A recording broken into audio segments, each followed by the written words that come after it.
नमस्कार विद्यार्थियों। हमारी जो पूर्व की कक्षा चल रही थी उसमें बीच में कुछ तकनीकी बाधा आ जाने से हमारी क्लास पूरी नहीं हो पाई थी। तो हम इस कक्षा में इस वीडियो में हम वहीं से आगे कंटिन्यू करेंगे। हम उसमें देख रहे थे कि सुपरविज़न के बारे में हम अध्ययन कर रहे थे। तो हमने मिलेट की हम तकनीकी पढ़ रहे थे सुपरविज़न के संबंध में। तो हम दो चीज़ें उसमें देख चुके थे, पूर्व स्वीकृति, सेवा कार्यों का मानकीकरण। तीसरा जो मिलेट ने तकनीक बताई वो कार्य बजट पर्यवेक्षण की यह भी एक प्रभावशाली तकनीक है। इस विधि से उच्च प्रबंधकों का निम्न स्तरीय इकाइयों पर सरलता से नियंत्रण हो जाता है। बजट अपने आप में नियंत्रण का एक प्रभावशाली हथियार है। इस विधि में निम्न स्तरीय इकाइयों का विभिन्न कार्यों एवं गतिविधियों के लिए आवश्यक धनराशि की मात्रा भी निश्चित कर दी जाती है। कोई भी इकाई आवंटित धनराशि से अधिक व्यय भी नहीं कर सकती और न ही किसी दूसरे कार्य के लिए बजट का उपयोग कर सकती है। तो यह एक ऐसी विधि मानी जाती है जिसमें केंद्रीय नियंत्रण की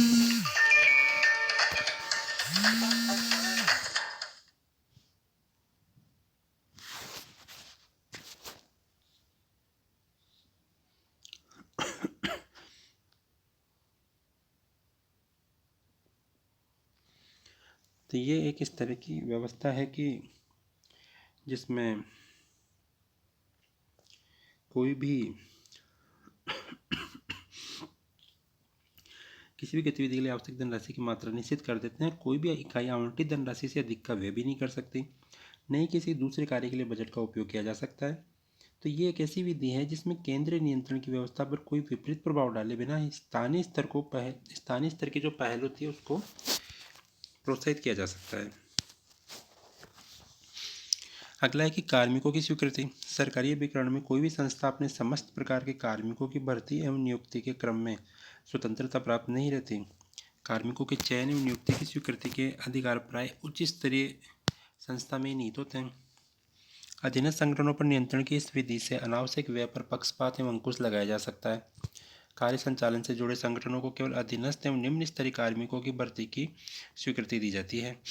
अधिकांश उच्च स्तरीय एवं प्रशासनिक श्रेणी के पद केंद्रीय कार्मिक अभिकरणों जैसे लोक सेवा आयोग के माध्यम से भरे जाते हैं। जो नियुक्तियां, पदोन्नतियां तथा कार्मिक सेवा सुधार संबंधी आदेश अधीनस्थ संगठनों द्वारा दिए जाते हैं, उनकी स्वीकृति भी उच्च स्तर से ही जारी होती है। एक है प्रतिवेदन।